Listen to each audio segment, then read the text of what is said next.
जय शिव गोरक्ष, जय गुरु गोरक्षनाथ। प्रिय साथियों और विद्यार्थियों, मैं आपका साहिल सर बातचीत करेंगे उत्साह नामक निबंध पर। हिंदी के महापर्वर आलोचक, परवर यानी सब सर्वश्रेष्ठ, हिंदी के महापर्वर आलोचक आचार्य शुक्ल के द्वारा रचित उत्साह निबंध पर बातचीत करेंगे, जो कि वीर रस का स्थायी भाव है। वीर रस, लोग वीर उसको मानते हैं जो क्रोधी होता है, ऐसा कदापि नहीं है। वीर रस का स्थायी भाव है उत्साह। वीर रस का स्थायी भाव है उत्साह। उत्साह एक मनोविकार है, यानी मनोविकारों से संबंधित निबंध आचार्य शुक्ल ने ही सर्वश्रेष्ठ रूप में रचे या लिखे। आलोच्य निबंध आचार्य शुक्ल के निबंध संग्रह चिंतामणि भाग 1 सन 1939 ईस्वी में रचित है। यानी चिंतामणि भाग 1 का रचना काल 1939 ईस्वी है। भाग 1 में कुल 17 निबंध हैं। कितने निबंध हैं प्रिय साथियों? 17 निबंध हैं, जिनमें बहुचर्चित निबंध उत्साह भी इंक्लूड है। Okay sir. दुख के वर्ग में दुख के कई प्रकार होते हैं। दुख के वर्ग में जो स्थान भय का है, डर लगता है कि ऐसा नहीं हो जाए, ऐसा दुख तभी है जब उस बात का आपको भय हो रहा हो। दुख के वर्ग में जो स्थान किसका है? भय का है। ये आपको याद रखना है, कथन भी और वैसे भी। दुख के वर्ग में जो स्थान डोट है तो वहां आपको भरना है भय का। आनंद के वर्ग में वही स्थान उत्साह का है। आप उत्साहित होते हैं, इत प्रत्यय लगा देंगे तो उत्साहित। आनंद के वर्ग में वही स्थान उत्साह का है। भय में हम प्रस्तुत, सामने आने वाली या जो सामने आ चुकी है, भय में हम प्रस्तुत कठिन स्थिति के निश्चय से विशेष रूप से दुखी और कभी कभी स्थिति से अपने को दूर रखने के लिए भी प्रयत्नवान होते हैं, पलायनवादी भी होते हैं। कई बार उस दुख की स्थिति से दूर करने के लिए हम प्रयत्नवान भी होते हैं, यानी उसके लिए सकारात्मक कदम भी हम उठाते रहते हैं। भय में हम यानी मनुष्य जाति प्रस्तुत जो हमारे सामने आ गई या आने वाली प्रस्तुत कठिन स्थिति के निश्चय से विशेष रूप से दुखी और कभी कभी स्थिति से, सिचुएशन से अपने को दूर रखने के लिए भी प्रयत्नवान होते हैं। उत्साह में हम आने वाली कठिन स्थिति के भीतर साहस के अवसर के निश्चय द्वारा प्रस्तुत कर्म सुख की उमंग में अवश्य प्रयत्नवान भी होते हैं। लेकिन उत्साह में भी जब हमारा लक्ष्य निर्धारित है और हमें पता है कि ये बाधाएं लक्ष्य प्राप्ति में आ सकती हैं, तो उन बाधाओं को सम्मुख रखकर भी हम कर्म सुख का जो उत्साह है उसमें आगे बढ़ते रहते हैं। ये उत्साह की स्थिति है। उत्साह में भी उत्साही के सामने भी कठिन स्थितियां हो सकती हैं, लेकिन वहां हमें एक विशेष प्रकार की उमंग रहती है। अर्थात जिसका सेकंड ग्रेड में हो जाता है, फिर उसका फर्स्ट ग्रेड में भी हो जाता है, उसका कारण उत्साह ही है। कठिनाई उसमें भी थी, पहले भी थी और आज भी है। उत्साह में हम आने वाली कठिन स्थिति के भीतर साहस के अवसर निश्चय द्वारा प्रस्तुत कर्म सुख की उमंग, कर्म सुख का जो आनंद होता है, कर्म सुख की उमंग में अवश्य प्रयत्नवान भी होते हैं। हम पलायन नहीं करना चाहते, हम प्रयत्नवान भी होते हैं। Right sir. उत्साह में कष्ट, किसी प्रकार का शारीरिक या अन्य उत्साह में किसी कष्ट या हानि को सहने की दृढ़ता के साथ साथ क्रम में प्रवृत्त होने के आनंद का योग रहता है कि चाहे हमें कितने युद्ध भूमि में आगे बढ़ना पड़े, क्रम में प्रवृत्त होने का आनंद का योग रहता है उत्साह में। दुख में ऐसा नहीं होता। उत्साह में कष्ट या हानि सहने, कितनी लग जाए, कितना ही कुछ भी हो जाए, कितना ही नुकसान हो जाए, उत्साह में कष्ट या हानि की दृढ़ता के साथ साथ क्रम में प्रवृत्त, लगातार प्रवृत्त, यहां प्रवृत्ति वाला नहीं है, ये लगातार के लिए, क्रम में प्रवृत्त होने के लिए, शामिल होने के लिए, क्रम में लीन रहने के लिए, निरतता के लिए आनंद का योग रहता है। साहसपूर्ण आनंद की उमंग का नाम उत्साह है। साहस पूर्ण, साहस से पूर्ण, कर्ण तत्पुरुष, साहसपूर्ण आनंद की उमंग, साहसपूर्ण आनंद की उमंग का नाम उत्साह है, जिसमें बुद्धि और शरीर दोनों एक साथ उमंगित रहते हैं। बुद्धि व शरीर दोनों एक साथ काम करते हैं। इसमें साहसपूर्ण आनंद की उमंग का नाम उत्साह है। साहसपूर्ण आनंद की उमंग का नाम क्या है? उत्साह है। और ये तो उत्साह की परिभाषा हो गई। अब साहसपूर्ण आनंद तो आपको चोरी में भी आ सकता है, बात को सुनिएगा, लेकिन सच्चे उत्साही कौन होते हैं? उत्साही के भी एक पर विशेषण लगा दिया, प्रविशेषण, इस भाव को प्रभावी कर दिया। कर्म सौंदर्य के उपासक, जो क्रम में प्रवृत्त होते हैं, कार्य में प्रवृत्त होते हैं, ऑब्जेक्ट पर जाते हैं, कर्म सौंदर्य के उपासक ही सच्चे उत्साही कहलाते हैं।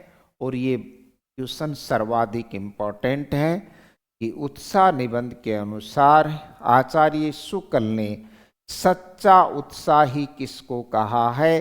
तो इसका उत्तर है कर्म सौंदर्य के उपासक ही सच्चे उत्साही कहलाते हैं। जिन कर्मों में किसी प्रकार का कष्ट या हानि सहने का साहस अपेक्षित होता है, उन सब के प्रति, उन सब कार्यों के प्रति, उन सब कर्मों के प्रति उत्कंठापूर्ण आनंद, जिज्ञासापूर्ण आनंद उत्साह के अंतर्गत लिया जाता है। जिज्ञासापूर्ण, उत्कंठापूर्ण का मतलब है जिज्ञासा, जानने की क्यूरियोसिटी का जो आनंद है वो उत्साह के अंदर शामिल किया जाता है। ठीक है, ठीक है सर। कष्ट या हानि वो आर्थिक भी हो सकती है, शारीरिक भी हो सकती है। कष्ट या हानि के भेद के अनुसार उत्साह के भी भेद हो जाते हैं। कष्ट या हानि के भेद के अनुसार उत्साह के भी क्या हो जाते हैं? भेद हो जाते हैं। उत्साह के भेद किसके आधार पर किए गए हैं? कष्ट या हानि के आधार पर उत्साह के क्या किए जा सकते हैं? भेद किए जाते हैं। साहित्य आलोचकों ने, अर्थात साहित्य मीमांसकों ने, जैसे काव्य मीमांसा पुस्तक भी है शुक्ल की, साहित्य मीमांसकों ने रस मीमांसा के नाम से उन्होंने लिखी है। रस सिद्धांत नगेंद्र की है, रस मीमांसा शुक्ल की है। साहित्य मीमांसकों ने इसी दृष्टि से युद्धवीर, दानवीर, दयावीर इत्यादि भेद किए हैं। इनमें सबसे प्राचीन वीर लोग उसको ही समझते हैं जो युद्धवीर होता है। ऐसा जरूरी नहीं, बुद्धिवीर भी बड़ा हो सकता है। इनमें सबसे प्राचीन जो भारतीय साहित्य में देखने को मिलता है, प्राचीन और प्रधान और मानव जाति वीर का नाम लेते केवल शरीर पर केंद्रित हो जाती है। ये भी दुर्भाग्यपूर्ण बात है। वीर किसी भी प्रकार का हो सकता है, वो वाणीवीर हो सकता है, वो बुद्धिवीर हो सकता है, वो दानवीर हो सकता है। इन सब में सबसे प्राचीन और प्रधान युद्ध वीरता मानी जाती है और लोगों का ध्यान इसी पर रहता है, क्योंकि इसमें, इस युद्ध वीरता में प्राणों का अंत, प्राणांत, पीड़ा, क्या मृत्यु तक की परवाह नहीं रहती है। इस प्रकार की वीरता का प्रयोजन अत्यंत प्राचीन काल से, अति प्राचीन काल से पड़ता चला आ रहा है, जिसमें साहस और प्रयत्न दोनों चरम उत्कर्ष पर होते हैं। साहस किसमें? युद्ध वीरता में साहस और उसके लिए किया जाने वाला प्रयत्न दोनों अपने क्लाइमैक्स पर रहते हैं। प्रश्न बनता है, साहस और प्रयत्न दोनों किस प्रकार की वीरता में अपने चरमोत्कर्ष पर होते हैं? तब आपका उत्तर होना चाहिए युद्ध वीरता में। कर्म वीरता में नहीं, युद्ध वीरता में। दान वीरता में नहीं, अपितु युद्ध वीरता में। दोनों अपनी चरम सीमा पर होते हैं। शारीरिक क्रियाकलाप भी और मानसिक क्रियाकलाप भी, दोनों अपनी चरम सीमा में होते हैं। Right, right sir. आगे बढ़ें। केवल कष्ट या पीड़ा सहन करने के साहस में ही उत्साह का स्वरूप प्रस्फुटित नहीं होता। इन दो बातों में नहीं, बहुत सारे तथ्य हैं। केवल कष्ट या पीड़ा सहन करने के साहस में ही उत्साह का वास्तविक स्वरूप प्रकटीकरण नहीं होता है, अंकुरित नहीं होता है। इसमें ही स्फुर अंकुरित नहीं होता। और भी बहुत सारे कारण हैं जिनमें या जिनको आधार बनाकर उत्साह के वास्तविक स्वरूप का अंकुरण दिखाया जा सकता है। यह तो एक रूप है, ये संपूर्ण स्वरूप नहीं है। उसके साथ आनंदपूर्ण प्रयत्न, जब काम में आनंद आने लग जाता है तो काम काम नहीं रहता है। जब काम में आनंद आने लग जाता है तो काम काम नहीं रहता है। यानी उसके साथ कष्ट या पीड़ा सहने के साथ आनंदपूर्ण प्रयत्न या उसकी उत्कंठा का योग होना चाहिए। किसका योग होना चाहिए? जिज्ञासा, उत्कंठा, प्राप्ति का योग होना चाहिए। राइट, तब उत्साह का स्वरूप है वो निर्मित होता है। कष्ट या पीड़ा करने के साहस के साथ अगर आपको उसमें आनंदपूर्ण प्रयत्न आप कर रहे हैं या उसकी उत्कंठा आपके मन में है, तभी उत्साह का वास्तविक स्वरूप उद्घाटित होता है। कोई व्यक्ति बिना बेहोश हुए और उसके कोई फोड़ा है उसको चिराने के लिए तैयार हो जाता है तो ये साहस कहा जा सकता है, ये उत्साह नहीं है, क्योंकि उसमें आनंद नहीं है। बिना बेहोश हुए भारी से भारी कोई किसी के शरीर पर फोड़ा हो, उसका ऑपरेशन करा ले, चिराने को तैयार होना केवल साहस कहा जाएगा। ये केवल क्या कहा जाएगा? साहस कहा जाएगा। इसको उत्साह नहीं कह सकते। ये केवल साहसी कहला सकता है, ये केवल साहस कहा जाएगा, परंतु इसको हम उत्साह की श्रेणी में नहीं रखते, क्योंकि इसमें उत नहीं है। इस बात का भी ध्यान रखें। इसी प्रकार चुपचाप बिना हाथ पैर हिलाए घोर प्रहार सहने के लिए तैयार रहना, साहस और कठिन से कठिन प्रहार सहकर भी जगह से न हटना धीरता कही जाएगी, उत्साह नहीं कहा जाएगा। इसे हम धैर्य की श्रेणी में रखते हैं। इसी प्रकार चुपचाप बिना हाथ पैर हिलाए घोर प्रहार सहने के लिए किसी व्यक्ति का तैयार रहना, साहस और कठिन से कठिन प्रहार सहकर भी जगह से न हटना धीरता कही जाएगी। इसको पूर्ण उत्साह का स्वरूप नहीं कहा जा सकता। ठीक है सर, आगे बढ़ें। ऐसे साहस और धीरता को उत्साह के अंतर्गत हम तभी ले सकते हैं जब उसमें उसको आनंद आ रहा हो। ऐसे साहस जो पूर्वोक्त है, जो पूर्व में हमने पढ़ा है, कथित है, जो ऐसे साहस और धीरता को उत्साह नामक भाव के अंतर्गत हम तभी ले सकते हैं, उस सिचुएशन में ही ले सकते हैं जबकि साहसी या धीर, जो धीर धारण कर रखा है, जबकि साहसी या धीर व्यक्ति उस काम को आनंद के साथ करता चला जाएगा, जिसके कारण उसे इतने प्रहार सहने पड़ते हैं, तब तो हम उसको उत्साह के अंतर्गत रख सकते हैं। सारांश यह है। तो ये व्याख्यात्मक शैली है, निगमन शैली का भी प्रयोग करते हैं, सूत्र शैली का भी प्रयोग करते हैं। सारांश यह है, टीचिंग टाइप में पढ़ा रहा है, लिखने का जो तरीका है वो शैक्षिक स्वरूप में। सारांश यह है कि उस व्यक्ति की, उसकी उत्कंठा में ही उत्साह का दर्शन होता है। केवल कष्ट सहने के लिए निश्चेष्ट, चेष्टा रहित साहस नहीं है।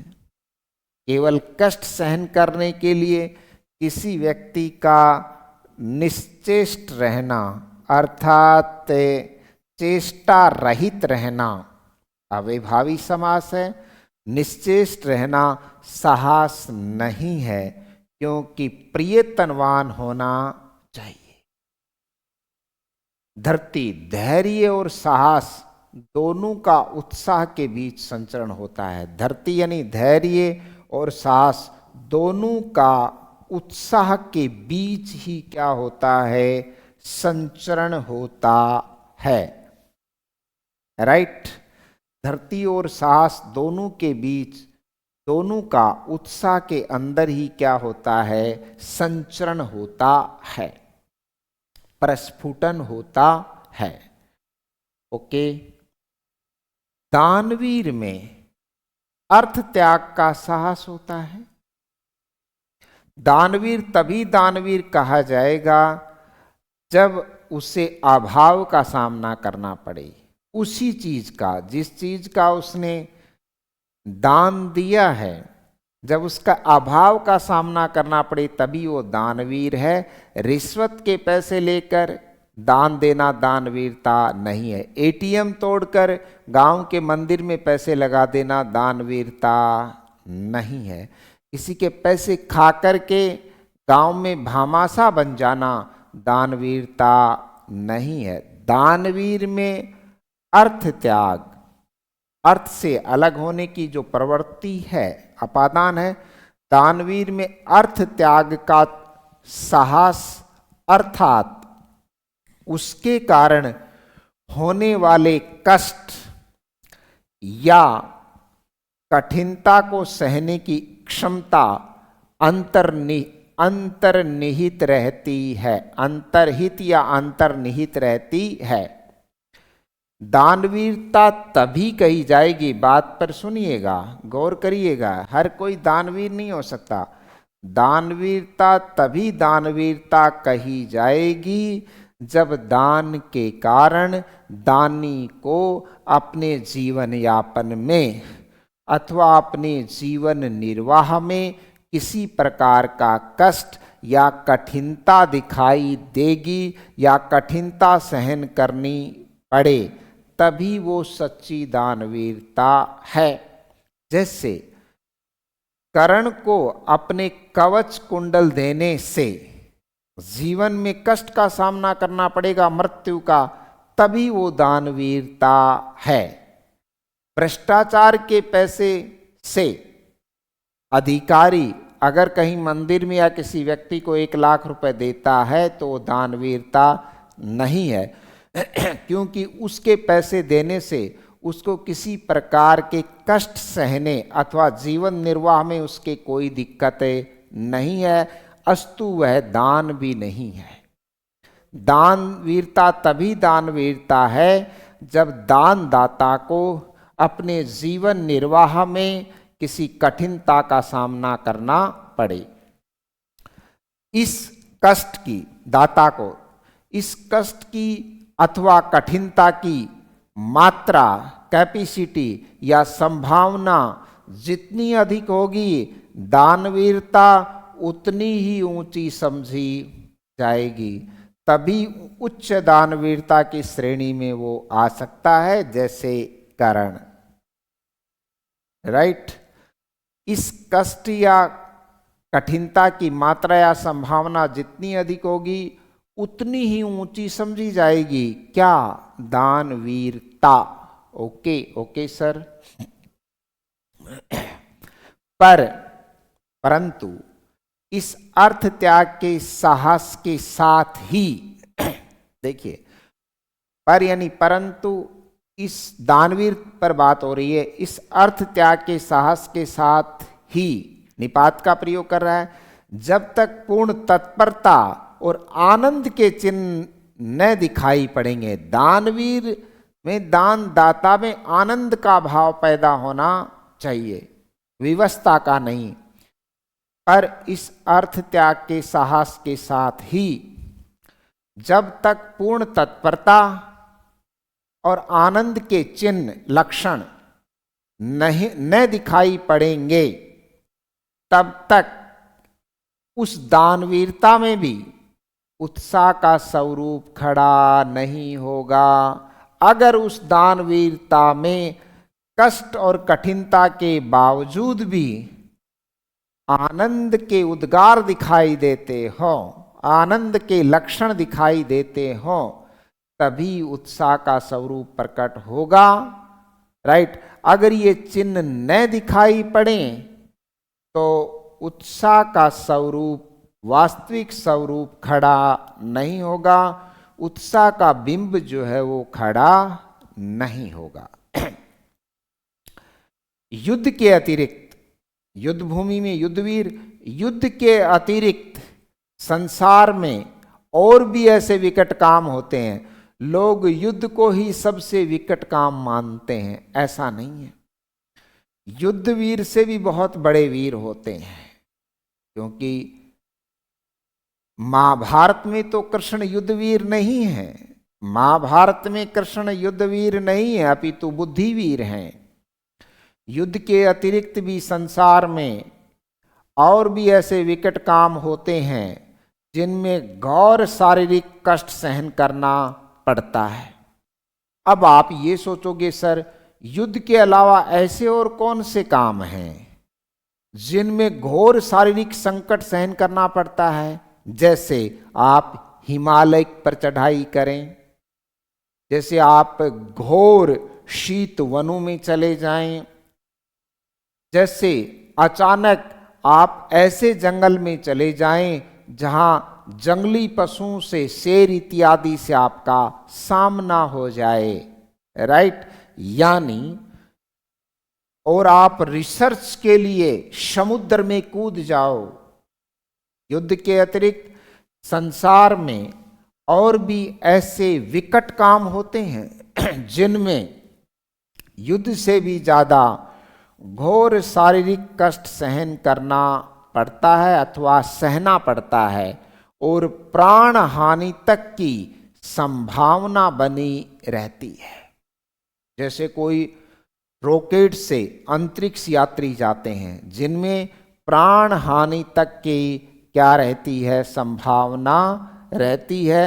अर्थात युद्ध के अतिरिक्त भी संसार में और भी ऐसे विकट काम हैं जिनमें मनुष्य को घोर शारीरिक कष्ट सहन करने पड़ सकते हैं। ओके सर, आगे बढ़ें। अनुसंधान के लिए, मान लो रिसर्च के लिए आप अंटार्कटिक में चले गए, अनुसंधान के लिए, पीएचडी के लिए, रिसर्च के लिए। जैसे हिंदी की बात कर लें तो हिंदी में जिनके चरण हमेशा गतिशील रहे, राहुल सांकर हैं, इनका कई बार मृत्यु तुल्य कष्टों से सामना हुआ, शारीरिक कष्ट का भयंकर सामना करना पड़ा महापंडित महामानव राहुल सांकृत्यायन को। फॉर एग्जाम्पल, अनुसंधान के लिए तुषार मंडित, बर्फ से आप्लावित तुषार मंडित अब्र भेदी यानी चमकते हुए अगम्य पर्वतों की, एवरेस्ट इत्यादि की चढ़ाई, बर्फ से मंडित, अब्र भेदी यानी चमकीले और आकाश को छूने वाले अगम्य पर्वतों की चढ़ाई, या ध्रुव देश जहां तापमान 100 डिग्री सेल्सियस से भी नीचा चला जाता, माइनस में, अथवा ध्रुव देश बर्फीले जगह की बर्फीली भूमि -100 चला जाए, अथवा सहारा के रेगिस्तान अथवा कच्छ के रेगिस्तान का सफर, या फिर किन्हीं आदिवासी जातियों के बीच चले जाना, या क्रूर बर्बर जातियों के बीच, जैसे जिप्सी जाति है, या फिर क्रूर बर्बर जातियों के बीच अज्ञात घोर जंगलों में प्रवेश इत्यादि भी पूरी वीरता और पराक्रम के ही क्रम हैं, जिनमें युद्ध वीरता से ज्यादा कष्ट सहन करना पड़ सकता है अथवा पड़ता है। ठीक है, इनमें, इन घोर संकटों में भी, अनुसंधान के लिए भी, अथवा दिए गए उदाहरणों में भी, इनमें अगर आप आनंद में रहते हैं, इस स्थिति में भी आप में उमंग बरकरार रहती है। इनमें जिस आनंद से पूर्ण करण तत्पुरुष, इनमें जिस आनंद पूर्ण तत्परता के साथ लोग प्रवृत्त हुए हैं, मानव जाति में बहुत सारे लोग इन कामों में प्रवृत्त हुए हैं, वह भी उत्साही है, वह भी उत्साही है, क्योंकि इसमें आनंदपूर्ण और तत्परता भी है। मनुष्य शारीरिक कष्ट से ही पीछे हटने वाला प्राणी नहीं है, और भी बहुत सारी चीजें होती है। मनुष्य शारीरिक कष्ट से ही पीछे हटने वाला प्राणी नहीं है, अपितु उसमें उत्साह नहीं हो तब भी वो पीछे हट सकता है। इसलिए सच्चा वीर वही है जो उत्साही होता है। ठीक है सर। मानसिक क्लेश कष्ट की संभावना से भी बहुत से कर्मों की ओर प्रवृत्त होने का साहस उसे नहीं होता। जरूरी नहीं है आप शारीरिक वजह से किसी काम को करने से पीछे हट जाएं, ये जरूरी नहीं। हो सकता है आपको मानसिक क्लेश का सामना करना पड़े, इससे भी आप किसी काम में बढ़ने से, आगे बढ़ने से आप पीछे लौट सकते हैं। यानी मानसिक संताप कष्ट की संभावना से भी बहुत से कर्मों में, बहुत से कार्यों की ओर प्रवृत्त होने में, इंक्लूड होने में, शामिल होने का साहस उसे नहीं होता है। यानी कुछ व्यक्ति ऐसे हैं जो शारीरिक कष्ट तो सहन कर सकते हैं लेकिन मानसिक कष्ट सहन नहीं कर सकते।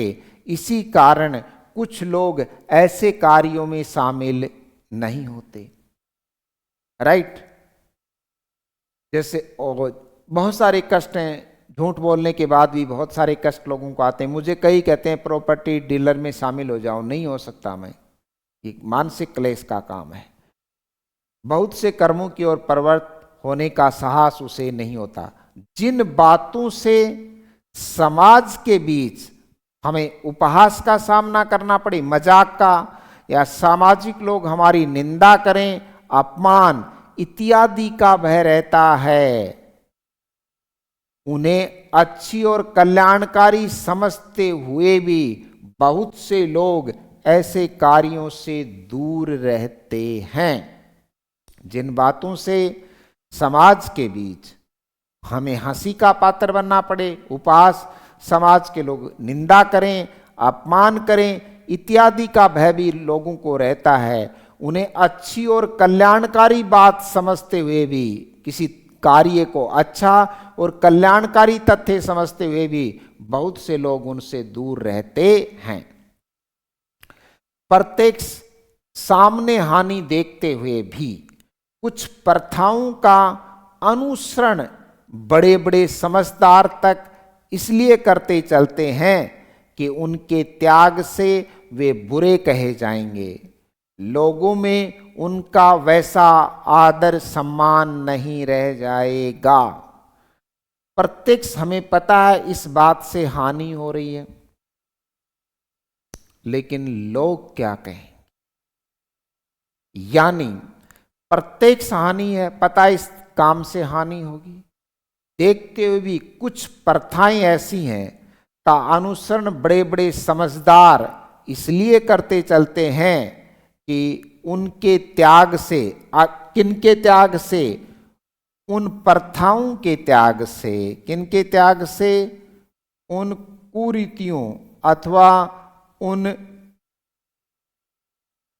प्रथाओं के त्याग से, किनके त्याग से, उन प्रथाओं के त्याग से समाज में वे बुरे कहे जाएंगे और लोग उनका वैसा, लोगों में, समाज में उनका वैसा आदर सम्मान नहीं रह जाएगा। इसलिए भी बड़े बड़े लोग अनुसरण करते हैं, कुछ गलत प्रथाओं का भी उन्हें अनुसरण करना पड़ता है, जैसे मृत्यु भोज इत्यादि। उनके लिए मान गलानी का कष्ट सब शारीरिक क्लेशों से बढ़कर होता है। शारीरिक कष्ट तो सहन कर सकते हैं, कुछ ऐसे लोग भी हैं जो शारीरिक कष्ट तो सहन कर सकते हैं, लेकिन जो उनको पश्चाताप, उनके मान और गलानी, जो समाज में उनका मान है, अगर वो प्रथा उन्होंने छोड़ दी तो समाज में कुछ लोग उनका सम्मान नहीं करेंगे। उनके लिए मान और गलानी का जो कष्ट होता है, गलानी जो मन में होती है, मान गलानी यानी पश्चाताप का कष्ट, सब शारीरिक कष्टों से बढ़कर होता है। इसलिए वे लोग उन प्रथाओं का अनुसरण इसलिए करते हैं जिससे उन्हें मानसिक गलानी का कष्ट न हो। दूसरी तरफ आइए, जो लोग, और अलग प्रकार के लोग भी हैं, जो लोग मान और अपमान का कुछ भी ध्यान न करके, निंदा और स्तुति की कुछ भी परवाह, निंदा और स्तुति की कुछ भी परवाह करके, परवाह न करके, निंदा और स्तुति की कुछ भी परवाह न करके किसी प्रचलित प्रथा के विरुद्ध पूर्ण तत्परता और प्रसन्नता के साथ कार्य करने जाते हैं, वे एक ओर तो उत्साही और वीर कहलाते हैं, तो दूसरी तरफ भारी बेहया, समाज की नज़र में भारी बेशर्म भी कहलाते हैं। वे एक तरफ तो उत्साही और वीर भी कहलाते हैं, लेकिन समाज में ऐसे व्यक्ति दूसरी तरफ बेहया भी कहलाते हैं। किसी, अब और आइएगा, शुभ का मतलब होता है अच्छा, शुभ करना हो तो देर मत करना, अशुभ करना हो तो शीघ्रता मत करना, प्रेम आए तो अभी कर लेना, क्रोध आए तो कहना कल कर लेंगे, और कल का क्या भरोसा आए या ना आए, किसी शुभ परिणाम, अगर कोई लक्ष्य से लास्ट में शुभ निकलता है, किसी शुभ परिणाम पर दृष्टि रखकर, ये तीसरे प्रकार की बातचीत आ रही है। किसी शुभ परिणाम पर दृष्टि रखकर कुछ लोग, किसी शुभ परिणाम पर दृष्टि रखकर कुछ लोग निंदा, स्तुति, मान, अपमान आदि की कुछ भी परवाह न करके प्रचलित प्रथाओं का उल्लंघन करने वाले वीर या उत्साही कहलाते हैं।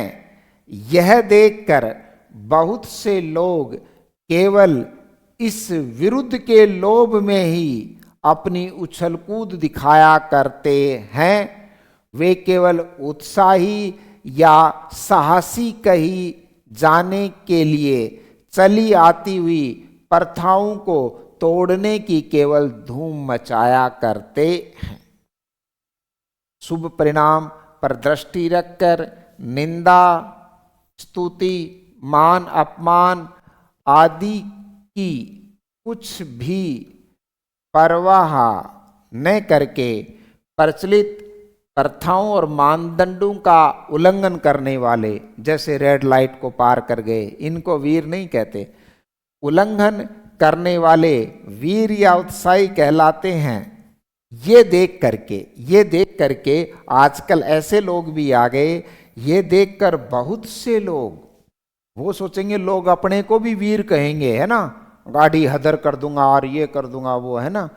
ये देखकर बहुत सारे लोग केवल इस विरुद्ध के लोभ में, इस विरुद्ध का मतलब है कि उन्हें भी वीर समझा जाए, तो विरुद्ध का मतलब है सम्मान, यश, बड़ाई के चक्कर में, केवल इस विरुद्ध के लोभ में, इस झूठी बड़ाई के लोभ में अपनी कुछ उछलकूद दिखाया करते हैं।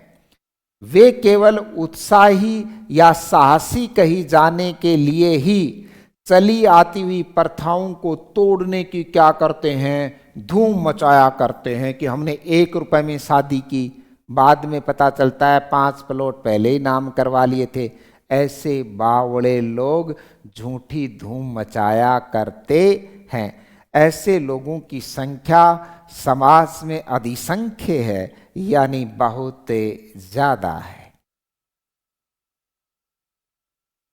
शुभ या अशुभ परिणाम से उन्हें कोई मतलब नहीं है, उसकी ओर उनका ध्यान रंच मात्र भी नहीं होता, लेस मात्र भी नहीं होता, थोड़ा भी, लेस मात्र भी यानी रंच भर भी, रत्ती भर भी, लेस मात्र भी नहीं होता।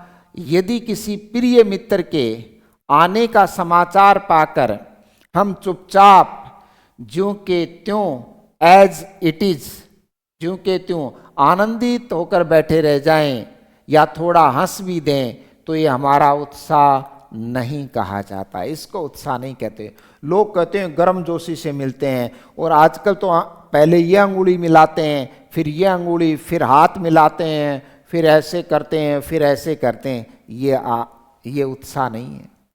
शुभ या अशुभ परिणाम से उनका कोई मतलब नहीं है, उसकी ओर उनका ध्यान रंच मात्र भी नहीं रहता। यदि किसी प्रिय मित्र के आने का समाचार पाकर हम चुपचाप ज्यों के त्यों आनंदित होकर बैठे रह जाएं या थोड़ा हंस भी दें, तो ये हमारा उत्साह नहीं कहा जाएगा। राइट, कि वो यार उत्साही है, गर्मजोशी से मिलता है। गर्मजोशी किसी काम की नहीं है। हमारा उत्साह तभी उत्साह कहा जाएगा, हमारा उत्साह तभी कहा जाएगा जब हम अपने मित्र के आगमन का समाचार सुनते ही उठ खड़े होंगे। आगमन का समाचार सुनते ही उठ खड़े होंगे, उससे मिलने के लिए दौड़ पड़ेंगे, जैसे भगवान कृष्ण सुदामा के लिए दौड़ पड़े थे। इसके लिए, सुदामा के लिए, जब हम अपने मित्र के आगमन का समाचार, अपने मित्र के आगमन का समाचार सुनते ही उठ खड़े होंगे, उससे मिलने के लिए दौड़ पड़ेंगे और उसके ठहरने आदि के प्रबंध में प्रसन्न मुख मुद्रा से, प्रसन्न मुख मुद्रा के साथ इधर उधर आते जाते दिखाई देंगे। प्रियतन और कर्म संकल्प उत्साह नामक आनंद के ही नित्य लक्षण है, दिखाई देंगे। तभी ऐसा वास्तविक उत्साह देखने में आएगा। प्रियतन और कर्म संकल्प उत्साह नामक आनंद के नित्य लक्षण कहे गए। क्या क्या? एक तो प्रियतन और एक कर्म का संकल्प, और उस कर्म को करने के लिए प्रयत्नरतता, उस कर्म संकल्प को पूरा करने के लिए, उस कर्म संकल्प को पूरा करने के लिए प्रयत्नता ही उत्साह नामक आनंद के नित्य लक्षण है। आपसे पूछा जा सकता है कि उत्साह नामक निबंध के प्रमुख लक्षण कितने हैं? 2। उत्साह नामक आनंद के नित्य लक्षण कौन कौन से हैं?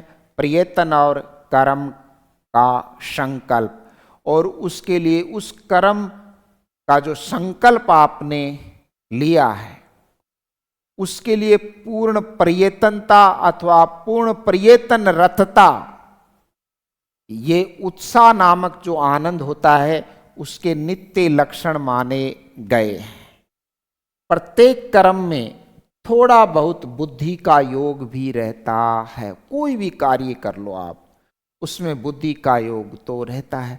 शरीर और बुद्धि बराबर काम करती है केवल उत्साह में, इतना ध्यान रखिए। बाकी तो प्रत्येक कर्म में थोड़ा या बहुत बुद्धि का योग भी रहता है। प्रत्येक कर्म में थोड़ा या बहुत किसका योग रहता है? तो वहां उत्तर होगा आपका बुद्धि का। प्रत्येक कर्म में, उत्साह नामक निबंध के अनुसार, प्रत्येक कर्म में थोड़ा या बहुत किसका योग भी रहता है, यानी बुद्धि का योग भी रहता है। ये निपात का प्रयोग है। तभी तो आचार्य शुक्ल कहते हैं, तभी तो चिंतामणि भाग 1 की भूमिका में आचार्य शुक्ल लिखते हैं कि यात्रा के लिए निकलती रही बुद्धि, इसके लिए यात्रा के लिए निकलती रही बुद्धि, पर हृदय को साथ लेकर। यात्रा के लिए निकलती रही बुद्धि पर हृदय को साथ लेकर। हृदय के जो दाय में था, यानी हिस्से में, दाय यानी भाग, हृदय के जो दाय में था वह हृदय को भी मिलता रहा है। राइट। और इस क्लास को अभी यहीं पर हम रोकते हैं। नेक्स्ट क्लास में उत्साह नामक निबंध पर अन्वर्थता है, पूरे निबंध को हम पढ़ेंगे। तदुपरांत इस पर आधारित प्रश्नों पर बातचीत की जाएगी। तो अभी इस क्लास को यहीं पूर्ण करते हैं। Thanks all of you. मैं आपका doctor Sahil Gurjar. Okay sir.